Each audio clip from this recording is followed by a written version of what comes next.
Pleased to be joined by, as always, Coach Gary Close and a new face, not new to Hawkeye Nation, but new to our show. The one and only Les Jepson is with us. And first of all, before we get to this game, I know disappointing for Hawkeye fans, Les, a pleasure to have you on. Can you kind of catch Iowa fans up on what you've been doing recently, where you're living, and what keeps you busy? I've been living in St. Paul, Minnesota for the last 21 years, and I'm self-employed.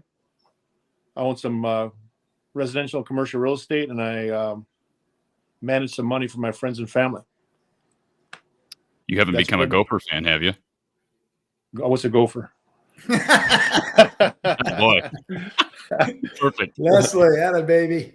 I was a St. Thomas fan until they went D1, but so no. I follow sports. I try to follow basketball as much as I can, and college, professionally. And St. Thomas I'm is a fan. St. Thomas is in the Summit League now? Is that right? Yeah, they're in Summit League. Yeah, they were. It wasn't Wow. D3, but yeah, they're fun to watch. I mean, and if I watch basketball, it's Big Ten basketball. And so it's fun to watch, what Iowa's done the last couple of years, and it's fun to watch, Garza's improvement and the Murray kids' improvement and McCaffrey, Patrick McCaffrey, Pat McCaffrey's improvement. So it's fun to see. Gary, why didn't you tell me that Les was going to come up dressed up? Because I feel extremely underdressed for this show. I know. That's Leslie. He's always dressed up since I first met him. I had a meeting, or else I'd be in my pajamas. Hey, pajamas are within the limits here in this show, Les. So yeah, I don't have any pants on. It's not a big deal. You get away with it now, right? That's the Zoom and video conference way. So I'm good. Okay, let's get to this game, and I will kind of let the fans take this show where they please. But Gary, I'll start with you. You're not going to win many games getting outshot from the free throw line. I know they evened it up on the glass towards the end. I believe it ended up, the turnover battle ended up even at 11 apiece. But Iowa's defense was just not very good tonight. Of course, they had a chance at the end. Where was this game lost to you? Yeah, it was a terrific comeback. They had a legit chance to force overtime. They're playing a Michigan team that's talented. They're desperate. They're on the outside looking in right now in the NCAA tournament. So you knew you were going to get their best effort, and they did. I thought that Michigan hurt Iowa a lot early inside, whether it was post-ups or dribble penetration, and it got Iowa out of the man. Then they went zone, and they still couldn't get the post covered, and so probably just too many easy shots inside that led to a high percentage. I think they shot 27 of 42 from two, which is a really, really high percentage. That's just too much from two, and because a lot of those shots were point blank. So they had trouble defending the post, both the big fellow as well as that freshman, and I think that was the big difference. Then you can throw in, didn't shoot very well from the free throw line.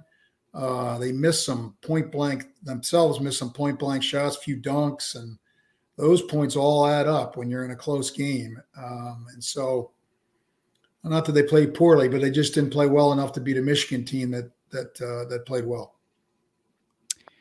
And Les, I brought this up to you before we went on the air. One of the things that I think Iowa fans are frustrated with is the departure of not only Luka Garza, but Jack Nunn. And I think Iowa fans understand why Jack left, to be closer to home. But boy, they could use a 7-footer. And of course, you were one of the better ones under Dr. Tom. How hard was it? I mean, watching Hunter Dickinson play, how hard is it to be able to make up for a lack of size inside? Well, you have to play big. So you can be 6'9" and have long arms, and you can have a game of a 7-footer. I mean, Keegan Murray's kind of like that. You don't have to be 7 feet. You can be just under 7 feet and be quick and make just much more of an impact. But it's maybe more intimidating. But at the same time, you don't have to be 7 feet. It helps once in a while, though. And if you're trying to protect the paint, intimidate people, it helps to have size. But you just gotta do the best with what you got. And Yeah, they could have won that game. They just if they hit that 3 or they get one more shot. They got that game won. So, you know, they're a good squad. We just gotta win some of these tight games. Gary, Yeah, did you like the three from Keegan? I had a hard time getting the post covered up. You got two options. You can front the post and try not to let it in. Then, of course, you're vulnerable to lobs, but or you can double it. And it just seemed like they weren't exactly sure what they wanted to do. And so it left them exposed too many times in the post. And they tried to guard them one-on-one in there. And maybe that was the thought going in that they could. Tonight they couldn't. They couldn't get that kid under control, and to some extent Dickinson as well. So that high 2-point percentage was a killer. It's surprising it was as close as it was with that kind of a percentage. But Iowa had their moments offensively. They were pretty good for the most part. And like Les said, you make a few more free throws and make a few more shots around the rim, then you maybe can escape with a good win, but that wasn't the case tonight. Let's be honest. This is a high number for Iowa, Gary. We've talked about the low turnover counts all year, and 11 is not egregious, I don't think, but no. It definitely felt like Iowa lost that battle, even though it didn't reflect such on the scoreboard. Yeah, and I think some of the turnovers that they had are just uncharacteristic of this team. They don't have bad turnovers where they're almost unforced errors, and a number of them led to baskets at the other end. Those are the killers. Those are like the 4-point plays where, you don't get the 2 points or 3 points that you might get if you get a shot up, and then you get an easy basket at the other end. And in a game like this where it comes down to one possession, those are huge. So I didn't think they handled the ball as well as they have all year. And like I said, I think a couple of turnovers led to easy Michigan baskets. It'd be better off if they'd thrown it into the upper deck. At least they could get their defense set up. But a number of them were steals and layups at the other end, which really hurt, especially in a close game. We do have a call here, and I do want to warn our callers before we take this first call, because we have Les Jepsen on. I'm going to keep the calls short this evening, so please just one question. Appreciate you respecting Les and Gary's time this evening. Thank you for calling from the Hawkeye of the Storm. Who's on the line? Hey, Corey. Hello, everybody. It's the real MVP. How are you, sir? I'm doing good. It's a tough loss I was taking tonight. Absolutely was. How come Iowa at times played great, and then at other times their defensive lapses were just unexcusable? Like in the first half, for like 4 or 5 minutes, Michigan 8 straight points off of fast breaks, off of missed shots. Nobody went back on defense. What happened there? Yeah, I think that's a good point. I think their transition at times wasn't very good. It looked like nobody, had the rim. Usually in a transition situation, your first guy back has got to get the rim protected so you don't give up any layups. And it looked like there was a little bit of confusion there. And sometimes, if you take a quick bad shot, the defense isn't ready to get back and they catch you by surprise. And it's hard to, as Les knows, you take a quick shot. If it goes in, it's great. But if it doesn't, it's going to hurt your transition defense. You got less chance of drawing a foul. Sometimes it catches your team by surprise and hurts your defensive transition. So I did think at times their transition D wasn't great, and some of it had to do with their offensive selection. But they're a high possession, fast shooting team, so it's kind of a fine line there because that's what they do well, and so you don't want to take too much away from them. But when that ball gets into the other team's hands, you got to get back. You got to get back and get your defense set up so that you make them earn what they have to get. Gary, correct me if I'm wrong. You cannot give up 21 points in the first 7 minutes. That's hard to recover from. I mean, that's just an onslaught early. I thought they played decent defense in the last 10 minutes or so of that first half, but you just dig yourself such a hole defensively. Iowa, I think, went 7 of 8 to start the game, and yet you're even. I mean, it just kills you, I think, mentally. Yeah, no question. And to their credit, they got things kind of corrected, and as you said, played better in the stretch. But when you play in a game like this, every possession is important. And if you lose, like you said, possessions early, then they can come back to haunt you. You always think about the last few possessions. But like you said, that had played a little more stingier in the beginning of the game, those possessions hurt him just as much as the ones at the end did.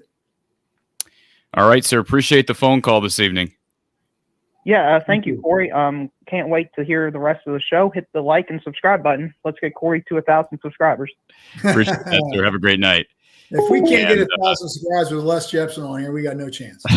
I'll double your We're really up the creek with that. double your viewership. There you go. What's that? Go ahead, Les. My mom's watching, so that helps. You know what I mean? So. Man, now I'm feeling. I didn't feel pressure with having Les and Gary on here, but now that I know that Les's mom is watching, we're gonna have to be on our best behavior. All right, let's take our next phone call here. Thank you for calling from the Hawkeye of the Storm. Who's on the line? Hello. You're on the air. Oh, hey, am I on? Hey, yep, you're on. Hey, Corey, Coach, and Les. Nice to see you guys. I'll keep it brief, like you've mentioned, but just one question. What happened at the end of the game? I just was mystified by that shot and that attempted foul by Bohannon, and your thoughts on that, and I'll leave it there. Thanks. Thanks for the call, Jared. Either one of you guys want to address that last shot by Bohannon, the attempted foul it looked like from Michigan? Go ahead, Les. Yeah, I mean, there's no timeouts left, and I think there was 3.6 seconds, and you catch the ball, in the backcourt like that. Yeah, it's a hurry situation. You're gonna be shooting a 32-foot shot at best, and I think Bohannon thought he was getting fouled, and he just kind of went for the shot to try to get 3 points on the free throw line. But it came down to that one, missed three by Murray. If they would have tied the score, it would have changed the game. And there's a lot of things along the course of the game could have changed the whole game. We could have won, but that happens in a game. You get down to those last couple seconds, and you're not going to get a great shot. But it didn't go in, and you just got to move on. Yeah, Gary, I think that's a good point. I have a question for you, Gary, in relation to that shot. My only, I don't want to say issue with Jordan, assuming that foul is being drawn. Les brought it up, 3.6 seconds typically, and it looked like perhaps it was Eli Brooks was attempting to foul there, of course, up three. But with 3.6 seconds, that's a bit of an odd move, is it not? Or move, is it not? With that little amount of time left on the clock, to foul in that situation, because you are risking a guy being in the air. Started with a little bit more than that, but no, I think their plan was definitely that's why they're up. I think extended is they're going to let him take a couple dribbles and then foul. That's the risk you run trying to foul with that little amount of time left. And that's what I think Jordan has less said. I think he was hoping that he might get the call and get 3 free throws, and it would have looked like a brilliant play. It didn't work out that way. And like Les mentioned, I thought they did a great job of getting Keegan a good look to tie the game. I had no problem with that. I thought it was well executed and a good call. But as we had talked about before, that's, you spend your time talking about the last possession. There was 50 or 60 other possessions before that, and they didn't win enough of those. And then that wouldn't even have been an option. So it just goes to show you in games like this, and this is the way it's going to be the rest of the way. Every possession is big, right from the opening tip to the last buzzer. These are games are all going to come down to a possession or two. So, for example, what a great play they did at the end of the half to get that 3. I mean, that was a terrific play. That could have been a difference maker. So they did a lot of good things, but they played a team that played well and a desperate team, and they didn't make enough plays to beat a team that played well. Let's get to our next caller here. Thank you for calling from the Hawkeye of the Storm. Who's on the line? Hey, Hello? Corey, this is Vincent. Thanks for the call. First, just wanted to give credit to Keegan Murray. I think he really played a good game and gutted out the final 8 to 10 minutes, having to deal with some injuries and some calf injuries. Also, not faulting Bohannon for that last play. He's a heady player. I agree with Mr. Jepson as far as, if you if you're able to execute that and pull off the foul and get 3 free throws, it looks like a pretty darn good play. But just one request, and I'll let you go. Coach Close and Mr. Jepsen, if you guys could, would you guys mind pulling the Bob Stoops and come out of retirement and at least coach these Hawkeyes on how to stick a loose ball or a rebound or a 50-50 ball? Because all season long I've seen with the Hawks where when they secure a rebound, teams either get ripped away or poked out. We're just not doing a good job in securing rebounds or loose balls. And I'll just leave it with that, Corey. Thank you very much. Thanks, Vincent. Well, we should have Les led the Big Ten in rebounding his senior year. You want to comment on that, Les? You know, a lot of the times, like this is a good point by the caller. I mean, you got to practice your skills every day. It's amazing. You got to make it a craft. I didn't really learn that until my second year at Iowa when Gary and Coach Davis came aboard, and we started working on volume shooting. And, you know, like you said, 2 hands. When you rebound, you got to catch it with 2 hands every time, not once in a while, not 99 times out of 100. You got to go after the ball with 2 hands. You know, pump, fake, and power. That's that move we practiced hundreds of thousands of times during the course of my career. And, you know, like I said, it comes down to 1 or 2 plays that can make or break your season. And you just can't learn it in 10 minutes. And so for a freshman or sophomore, they may not understand how important that is. But, you know, I see a lot of positive things in that team. You know, Keegan Murray, I mean, he's a talent. McCaffrey, he's a talent. Keegan's brother's a talent. And you know, they just have to win these tight games. It's Michigan you're playing. And, you know, it's just going to take a little more work. And a lot of times that improvement comes after practice, before practice, and in the summertime. And so you just got to work with the young kids. And I like this. I like the team. I like the future of this ball club. And I'm curious, Les, because the knock on Iowa's size, or the knock on Iowa's rebounding, people sometimes attribute to lack of size. And of course, you have the size at that level. But I'm just curious, how much did you still have to? I mean, you had your size in your favor, but I mean, how much of rebounding was still drive and determination? Well, you got to learn how to block out on when you're defensively rebounding. You got to learn how to block out. That's number one. You got to impede progress on offense, and then when it comes to offensive rebounding, you got to attack the basket. You just got to have the drive to get that ball, no matter what. And you know, it takes months and years to learn that skill. And they had some good rebounds down there in the second half where, you know, the one kid missed the ball, got the ball back, went up again, got the ball back, went up again. But that's got to happen pretty much every play in order to beat a team like Michigan, especially if you're undersized. But they have the talent, and they have the personnel. You don't need somebody, you know, 7 feet standing there. It takes something to get over the top like that. And they had a chance. They had a chance to win that game. And so going forward to get to the NCAA tournament, they just gotta move on, and they gotta improve, and just next game do the things it takes to get those rebounds.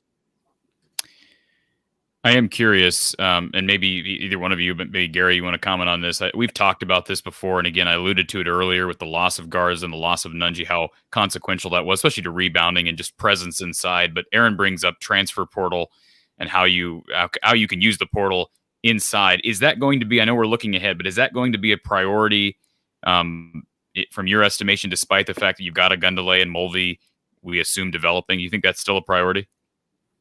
Yeah. I think the portal is going to be a priority every year. That's just the nature of the game right now. It's totally different. I think you got to be aware. I mean, we've seen it throughout this entire league of what teams have done, picking up players out of that portal that have really helped them. And so I think Rabracha has made nice progress. And I credit Fran for that, sticking with him. And I think he's improved. Hopefully he can he's got another year left. Hopefully that can continue. But I think those 2 young guys are still a question. Maybe they'll develop over the summer.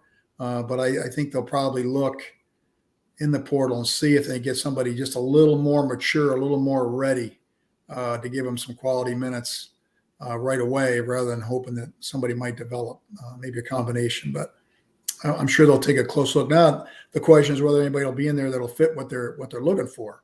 That's the other situation. And then you got competition, just like you do in recruiting, for people that want the same guy. So I think Iowa's got a lot to sell because they got some real good players around that position that if they get somebody there, it could really help. Ari Gold says that Les looks like Matt Williams. Matt Williams, baseball player? He's got a little baseball logo. I'm assuming he's talking about the baseball player. Is that accurate, Gary? Les will take it deep every once in a while. Yeah. I'll strike out a lot too. All right, so Hawkeye Skip, valid question here. He says, it's beyond me how we are supposedly in the tourney. And yes, all the pundits right now have Iowa comfortably in. He says, yet Rutgers is on the bubble, who they, of course, Rutgers beat Iowa. Who have we beat? I think this team is really average at best. I'll keep cheering them on. The fact of the matter is this net, I don't even know what you want to call it, but it's a net ranking system. Unfortunately, for teams that don't have the luxury of Iowa blowing out a bunch of 200-plus net ranked teams in the non-conference, you're at a disadvantage because a part of the net is win margin, and Iowa has had a lot of blowouts, albeit against lower competition. I know you're not a net expert, Gary, but is there anything else you can attribute to Iowa's high net ranking right now? Because they're top 20 in the country. Yeah, they've got a lot of wins. They're playing in a real competitive league. Now, it's going to change, with this loss and with the way Rutgers has played, that will change a little bit. Rutgers had some bad losses early. I know they lost to Lafayette, and I think they had a couple real close calls against bad teams. So that's hurt them a little bit, but they're in position. At this time of year, you want to be in position to get a chance to get in there. They're going to need some more wins. They got some opportunities to get it against some good teams. So this was one tonight that kind of got away from them, but they've won. They've gotten some good wins. They've been very competitive. They've not been blown out. They have blown out a lot of people. So I think that's, it's a combination of all those factors that puts them in a position to have a chance. Just to put this in perspective, Rutgers is 2-2 in quad 3 games, and they do have a quad 4 loss, which you alluded to, that game against Lafayette. Iowa undefeated in quad 3 and 4, so you give them that. Iowa, though, they haven't won a game. Haven't won a game in quad 1. Right now they are 0-6. So at some point you'd have to think, especially if you want to go in with a decent seed, you've got to win one of these marquee games. You're going to have another opportunity Saturday. Yeah, and that won't be easy because that team has got a chance to win the league, and they play very, very well. I don't think they've lost at home. I could be mistaken. I don't believe so. But it's a team that's a little up and down. Sometimes they get a little crazy too. So this is a wild league. You've seen some games that you have no business being close, and so. Like Les said, you gotta learn by your mistakes here, and then you got to move on. You can't be dwelling too long because there's another tough game coming up on Saturday. Ray says the big man from, is it Bow Bell or Bow Bell? I'm not really sure. No, it's not. It's Bo Bells. He forgot the S. I went to Denmark. Oh, he forgot the S. I went to Denmark last summer, and they said my name was Jepsen. So I've been saying my name the whole lot wrong for the last 54 years. So what do I know? I mean, tell the fans how many are in your graduating class. Well, the most important thing is I graduated in the top 10. That was about the only option, right? I'm guessing. Well, there was 11 people, so it was nip and tuck at the very end. I squeaked in. Corey, how about coming from a school of 11 in your graduating class and playing Big Ten basketball and then playing in the NBA for 4 or 5 years? How do you get recruited? I mean, so how does that work? How does high school ball and Bow Bells, North Dakota work? Well, nowadays you just put your game on YouTube and you get exposure. But back then, man, it was amazing. I mean, that's a different podcast, but it's a long story. But I mean, I got recruited. I mean, if you got to dig, but I ended up at Iowa, so I'm glad, very glad. I love the Iowa fans. I mean, like I said, that one guy that made the remark. I mean, I hadn't played. I hadn't played for 30 years, and they still remember or my hometown. Or they and the Iowa fans have always been very positive. And if you're a player coming in there, you don't get booed in Iowa. It's very rare. It's just a great place to play. I wish I could recruit for Iowa because, it's just an amazing place to be. It's an amazing campus, and they got a great staff there. And hopefully they can get a couple more players and figure this out, the next few weeks and get to the tournament. And you never know what will happen. Les, who was your main recruiter from Iowa? The guy, I'm not sure what you mean. So who recruited me or who recruited you from Iowa? Oh, well, I was under George Raveling's. George Raveling recruited me. And okay. Ron Ryder. Yeah. Ron Ryder was his assistant, and he came up I think it was in late March, and I was playing baseball, and he watched me play baseball. And then we went to the gym and we were working out, we did a little workout for 20 minutes. And then 2 days later, they flew me to Iowa. And then 2 days after that, George asked me if I wanted to sign. I was like, yeah. So it only took less than 10 days. I was a Hawkeye. How did they find out about you, Les?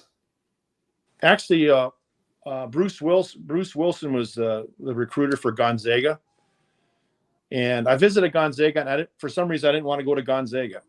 And I was going to sign with Texas A&M, and Coach Wilson said, "Don't sign with Texas A&M. Let me make some phone calls." And then one of the phone calls was Iowa. One of the phone calls was Oregon, and I visited both places. So it was just more like a referral. Yeah. Was Gonzaga who was Coach Wilson? Was he your high school coach? Bruce Wilson was the recruiter for Gonzaga. Oh, that's right. Okay. He was recruiter. Yeah. Yeah. But I still keep in touch with him. He texted me a couple months ago. I still keep in touch with him. So I'm very thankful for Coach Bruce Wilson. You know what I mean? So he could have just said, forget it. But he made a couple phone calls, and it changed my life. That's for sure. I don't know the history of Gonzaga basketball, but was Gonzaga a power back then, Les? Well, John Stockton was the guy. He called me. He called me. He was recruiting me. He called me on the phone and stuff. Said, he was a rookie with Utah. Yeah. And, they had a decent year, but they were in a powerhouse. And then all of a sudden, probably 8 or 9 years later, all of a sudden they started going to the tournament every year and advancing. But great school. Yeah. Was Don Munson the coach? I think Munson was the coach for Oregon, and I think it was Fitzpatrick or something like that was the coach. Okay, that was before the other Munson, his son. Yeah. I wish Stanford would have recruited me. That's where Gary and Coach Davis were. We should have. Well, now we missed that one. Yeah, but maybe you weren't a good enough student. Well, yeah, top 10. What else was there to do but study in Bow Bells? I mean, man, I would guess you were a pretty good student. Yeah, I wasn't 4.0, but I was pretty close.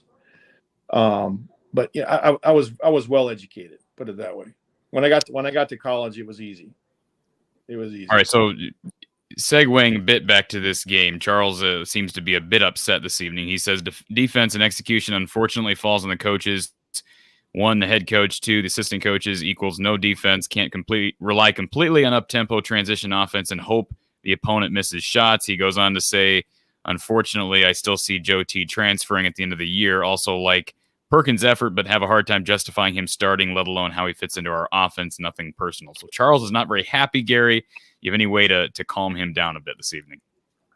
Well, I think all those guards are a work in progress. They're all young. The guard position is a tough position to play. That kid at Rutgers has really come on. There's an example of a guy that's just continued to develop, and hopefully these guys will do the same thing. It's just you want them to progress faster, but it's just it's a tough position to play in a tough league. All of them had their moments. They just haven't been real consistent. So I wouldn't give up on any of them just yet. I think they all got potential, but it's a work in progress. All right, this is going to be a question specifically for Les, and delve into this as deeply as you want, Les. So this is a question I've brought up to Gary in past shows. I see the comment here in the chat. It says Ogundele needs to play his size. He's massive, could dominate if he realized his size. And I agree with him to a certain extent. He seems to play smaller than he is. He does seem to have problems securing loose balls and rebounds. He is huge, and it's been speculated that perhaps he's gained some weight during the season. I don't know if that's fact or not, but how would you teach a guy, given the fact that you have experience being that big, how would you teach a guy like Ogundele to use his size effectively? Man, it comes down to skills. You have to know how to rebound. I mean, you just can't be big and rebound. And you have to, like you said, one of the guys that left a message on there, you got to want to go after the ball. I mean, you don't have to be 7 feet to go after the ball. You can be 6'9", 6'8" and get a rebound. You can be 6'2" and get a rebound. You got to want to rebound. And can you teach that? You got to have some drive, a lot of drive, and you got to get the ball. So as far as an answer, I don't know. Like you're just gonna have to get those big rebounds, and just try to get more skilled as a rebounder. Yeah, I think they see those big guys in practice. I think they see those big guys in practice every day, and they're hoping that they're going to show something to warrant more minutes because they obviously need something there. And I think Phillip has shown the most progress, and that's why he's playing the most minutes. I think both the other two kids have got potential. The one kid, Mulvey, he should still be in high school. He left high school early, so he's probably 17. And he's just not ready yet. And the other guy, Alangele, is kind of in the same boat. I just don't think they're ready. Both of them got potential, but it's like Les says, potential is one thing, getting it done's another, and they got to go to work. They got to work on their bodies. They got to work on their game. They got to be in the gym all the time. And that's how Garza became the player he is. That's how Keegan became the player he is. It's not a secret. What fans don't realize, Corey, is all the time that those guys have put in to get better. They just, a lot of them just think, hey, they're just blessed. No, there's a lot of work that's gone into both those players to be the players they've been. 2 years ago or 3 years ago when Keegan and Chris were coming out, they weren't even recruited. They had one Division I offer, and now he's one of the top. He's an All-American, and so the coaching staff deserves a lot of credit for that. One, finding him, and then two, developing him. He obviously deserves a lot of credit too. So, we look at the ones that don't progress, and it drives us crazy. And sometimes we don't appreciate the ones that do. And as we've said all along, Corey, this team lost a lot last year. Guys that are in the NBA, guys that are making a lot of money professionally. There's another kid at Xavier that's nearly averaging a double-double.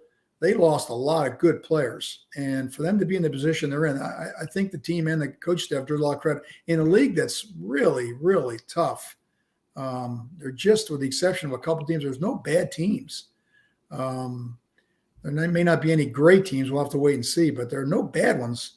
And so you got to play well to win. You're just not going to play well and not play well and win in this league this year. You're just not going to do it. So they're close. They just got to keep plugging away and like Les says, keep improving. And, they go to Ohio State and win on Saturday, and everybody's going to be back on board thinking, oh, man, this is it. We're ready to roll. That's just the nature of the beast, so to speak. Man, watching Jack Nungy at Xavier this past Friday, he is ridiculous. I mean, he is really improved. And I hate to speculate on what could have been, but how good is Jack Nungy right now, Gary? Have you watched much of him at Xavier? I've seen him a little bit. Yeah, he'd be perfect for Iowa. He can hit the three. He's athletic.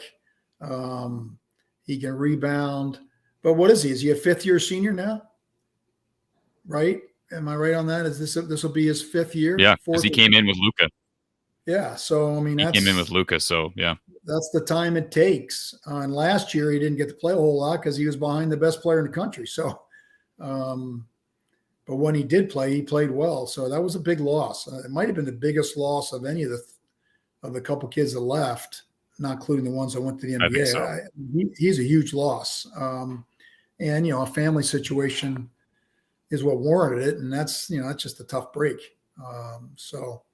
But you feel good for him. The kid has really improved, and he's got a chance to play at the next level, which is pretty cool.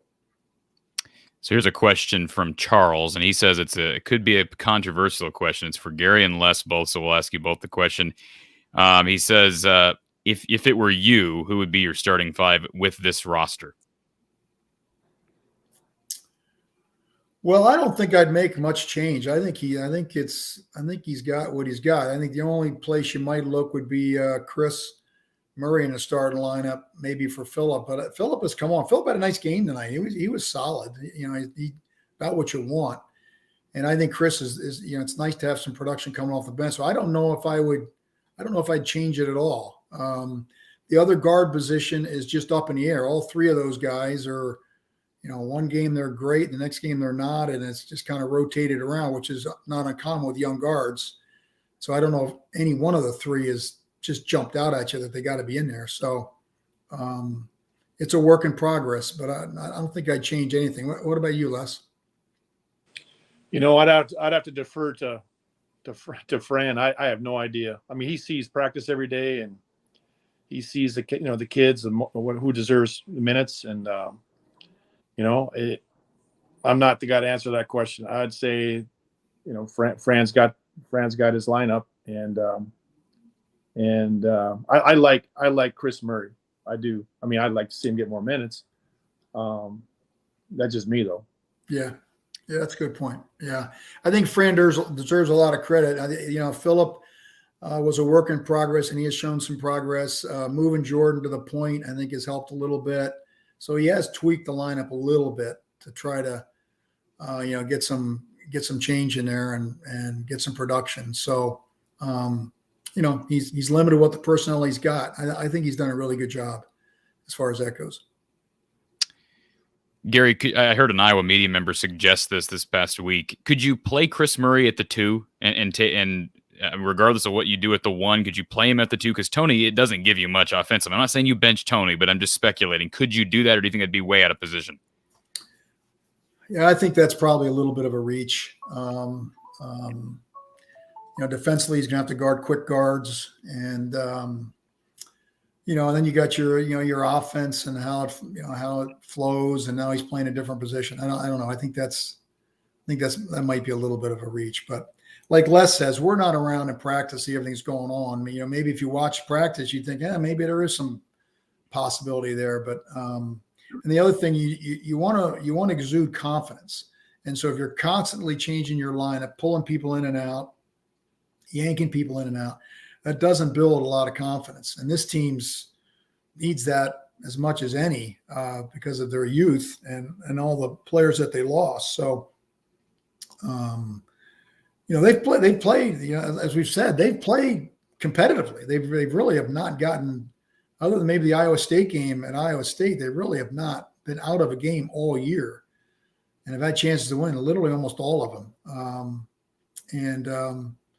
I think if you'd have said before the game they'd have this record and have this chance to get in the NCAA, I think 90% of Iowa fans would be happy with that. So we got to ride the wave to the end and see what happens.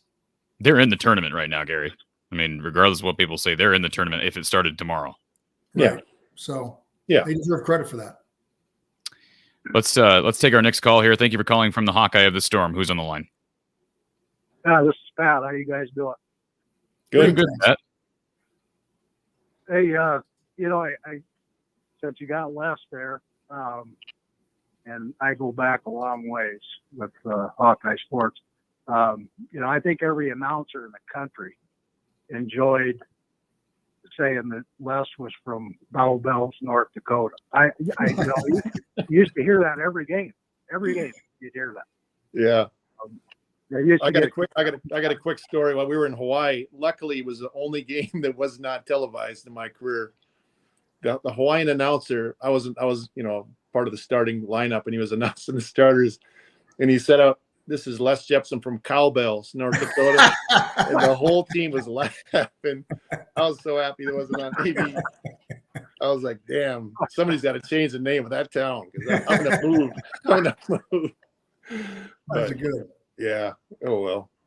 No, it's good to see you, Les. I haven't seen you for a long time, but I'm just gonna make a point here. I'll let you guys discuss it because I know that there's a lot of fans out there that are gonna disagree with what I say. But my take on this year's Iowa team is pretty simple. I actually think that for the dozen or so seasons that Fran's been at Iowa, I think this is his best coaching job. Yeah, I know they've lost some close games and they're going through some growing pains, but I think this is the best team that he's coached, and I think it's the best job that he's done, based on, strictly based on what they lost last year. They lost literally 4/5 of their starting lineup. So I'll let you guys go ahead and discuss that, and good to see you, Les. Good to see you, Coach Close, and Corey, you have a good night. Thank you, sir. Appreciate the phone call and thoughts on that, guys. I mean, I think I think you hit it right on that. Yeah, I think you hit it right on the head. I think I haven't watched enough Iowa basketball to go all the way back through all of Fran's years. Part of them I was competing against, so I didn't have the time. But I would agree. This year's got to be right up there with what they've lost and the depth of this league this year, and the development of the players in his program. I agree. I think it's been a great coaching job, and hopefully they can get enough wins to get rewarded for it by getting in the tournament. That would be a terrific year if they could pull that off. Yep. Anything to add to that, Les? Or? Well, I mean, I cannot believe the year Keegan Murray's having. I mean, if he continues to improve, I mean, what is he averaging? 25 points a game, 24 points a game, and almost 8 rebounds.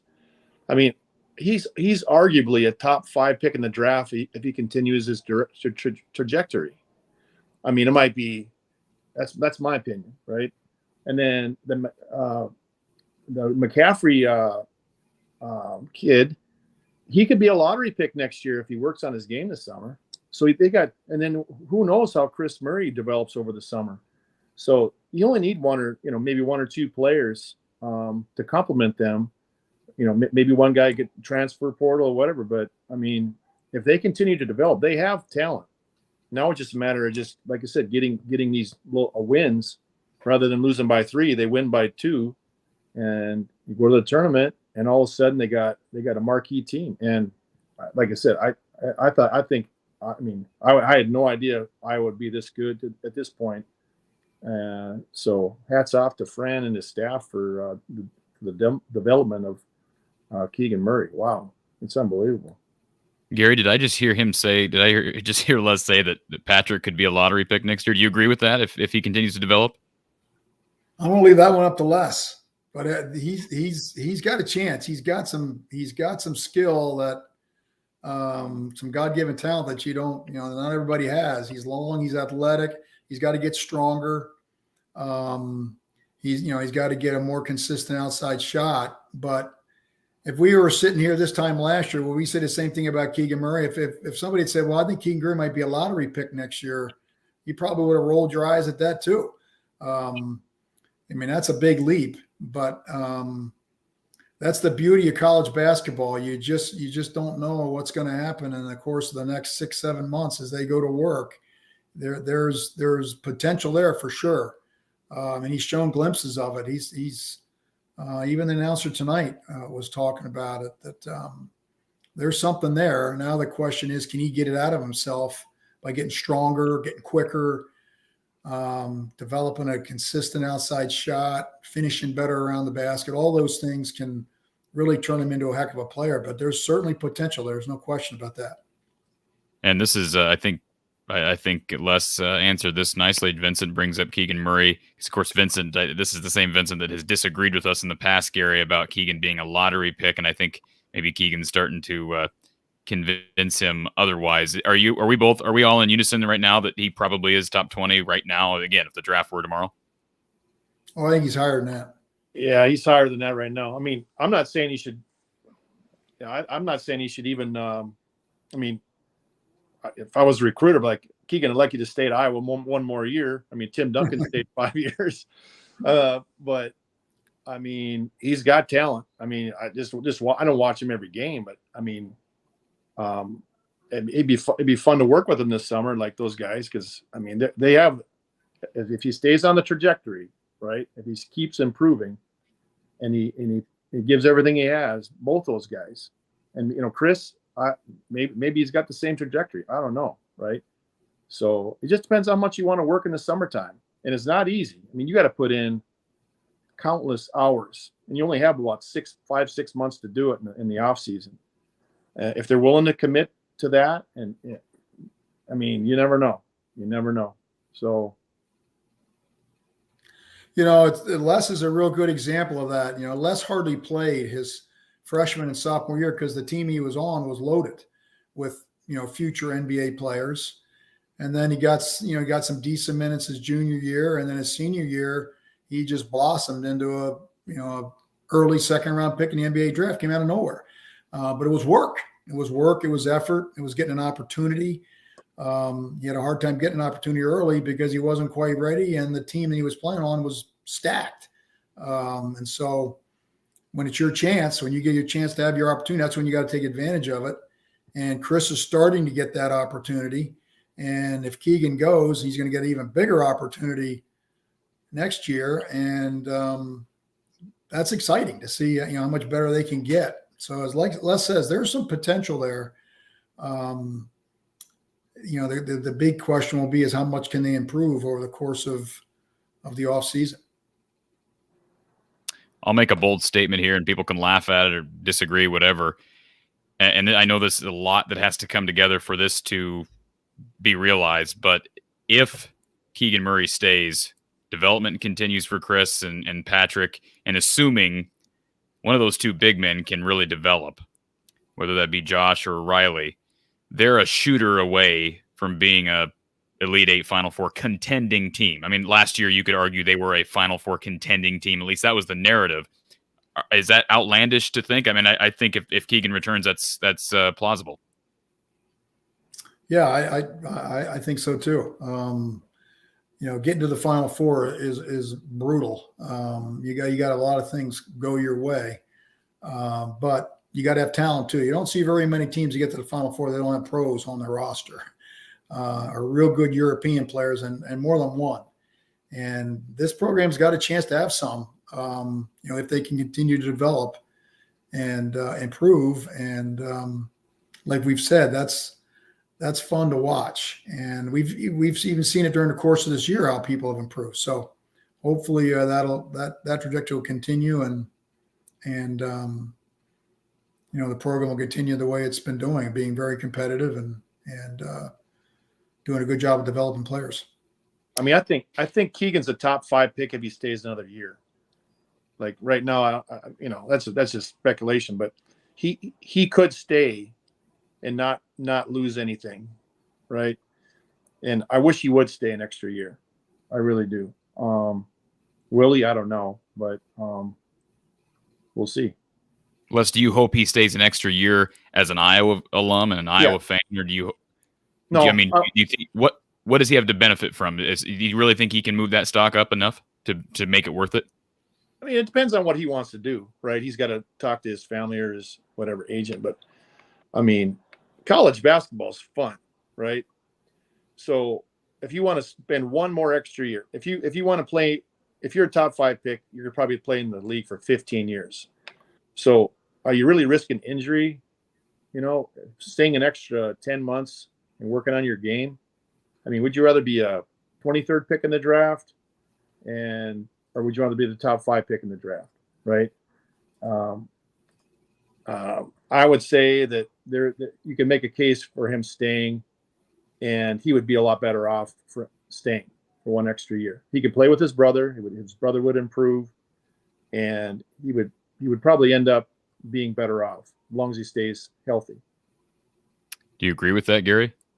Oh, I don't think there's any question. I mean, I think there's no doubt. I think a lot of it's going to be, how well he plays down the stretch. And, I think what you do is you go in the off season and you get an evaluation of where you think you're going to be. And then you got to make a personal decision. If he gets so high up in the draft that it's a no-brainer, then it's a no-brainer.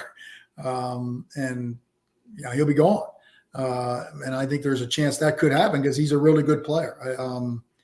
Even tonight, where he didn't play all that great, he still had 23-7. I mean, it was like that's the potential is there. And, you got 4 or 5 games left in the season. Hopefully you got some Big Ten terms. You might have 8, 9, 10 games. And if he plays phenomenally down the stretch, then that can change a lot. And it happened with Sam Decker with us. I mean, he had a phenomenal final 10 games his senior year, and his stock just flew up the charts, and to the point where he had to go. He couldn't come back. It wasn't worth it.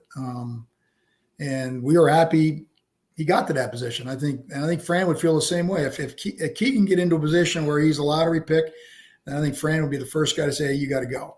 But like Les said, if he's not, then you come back and you put yourself in a position where you do get to that position. And like you said, you get a chance to play with your brother and got a chance to be on a real good team. So he's got the best of both worlds. So a lot will depend upon these next, 7, 8, 10 games as to where people will feel he'll be, and then the decision they'll have to make.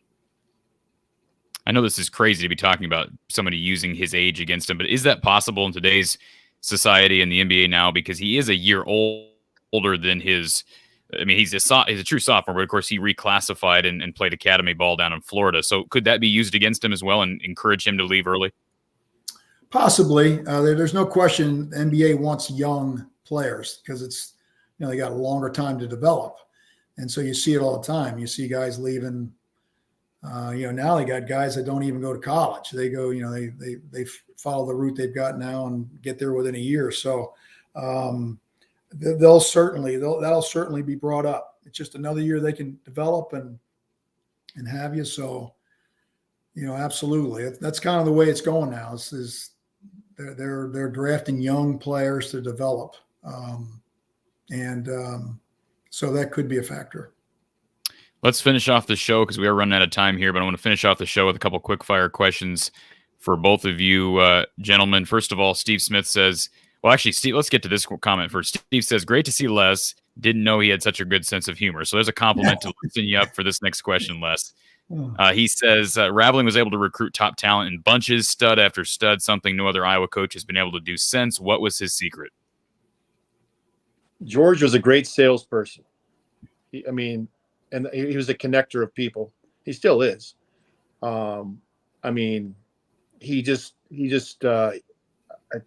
He sold Eddie Horton on the idea of not going to Illinois and going to Iowa. And he sold Roy Marble on the idea of not playing at Michigan State and coming to Iowa. And he sold B.J. Armstrong on the idea of coming to Iowa and not playing in Michigan, closer to home. I mean, that's a sales skill, right? And as a coach, you got to know the X's and O's, but you got to sell somebody on the idea of coming back for another, like Keegan Murray. You can sell them on this idea of coming back and playing an extra year, right? You get a guy to transfer to portal or whatever, but George was a great salesperson, and still is. And right. So. Awesome. And would you say the same thing about Coach Davis, Gary? Was Tom a good salesman? Yeah, absolutely. I think Tom was who he is. He's just very down to earth, honest, great teacher. I think parents felt very comfortable. Somebody that's dropped their kid off at college, you want them to be safe and well taken care of. And I think parents felt very comfortable around him, and obviously very educated. And no, he was easy to like. Wolverine Nation says, is Michigan a tournament team right now? Either one of you guys want to weigh in on that? Yeah, I think so. Yeah. Yeah. Now they probably need it. They probably need another win or two, but they're right there. This one certainly helped, especially being on the road. But they're probably, because they got a lot of competition in this league. Rutgers is now made a move, and of course you got Iowa, the team they beat, and so there's a lot of teams all grouped in there. So I think they probably got to get a couple more wins, but they're on the right track. Vincent says, let's keep in mind we lost 4 starters from last year's squad, including 2 NBA draft picks, All-American collusion case with Frederick. Have won 17 games. Charles says, question for Coach Close. When you coached against Fran, aside from scouting opponent players individually, were you more concerned with stopping Iowa's offense or exposing their defense? That's a great question. Well, I tell you what, they were not easy to play. They as fans have seen now, they play hard. They play smart. They're not an easy team to play. I think when you first played Iowa, I think the first thing that came to your mind was, hey, we can't let them get any easy baskets. We got to get back. They're one of the best running teams in the country. And they get out and run and get open threes, get easy layups. You're going to have a hard time beating them. So our transition defense was really, really important, and try to make them beat you in the half court, 5-on-5. And we kind of felt that, hey, if we could, we felt that with every team, that if we could get teams in 5-on-5 games, our defense was better than their offense, no matter whether it was Iowa or Michigan or Michigan. Now, some nights it wasn't, obviously. But generally speaking, we felt if we could get a team in a 5-on-5 situation in the half court, our defense is better than your offense. And that's the way our guys had to think. If you asked our guys, if you're down 1, would you rather be up 1 and playing defense or down 1 and have the ball? And I think our guys probably say, hey, let's be up 1 and get a stop. And so in the case with Iowa, the first thing you got to do in stopping them is stop their transition. What do you say to Iowa fans who say, I wish Iowa played that way?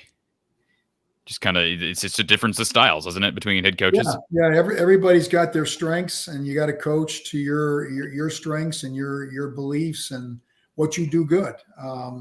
It's like John Shire is going to take over for Mike Krzyzewski next year. He can't coach like Mike Krzyzewski.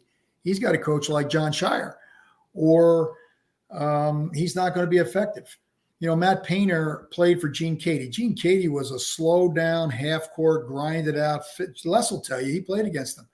It was a 50-point game, physical defense. Purdue is still pretty physical, but they're up tempo, and but that's the way Matt wants to coach, and that's the way he's the most effective. So Fran's won a lot of games at Iowa, and they've been very competitive, and he deserves a lot of credit for that. Well, one thing I want to do before we leave here, Les, I put on my hat here, and the reason I know you can't see this very well, but let me find it here. I don't know if you recognize this signature right there. There you go. That's a forgery. Boy, I'm going to be in prison along. I got a lot of autographs on this hat here.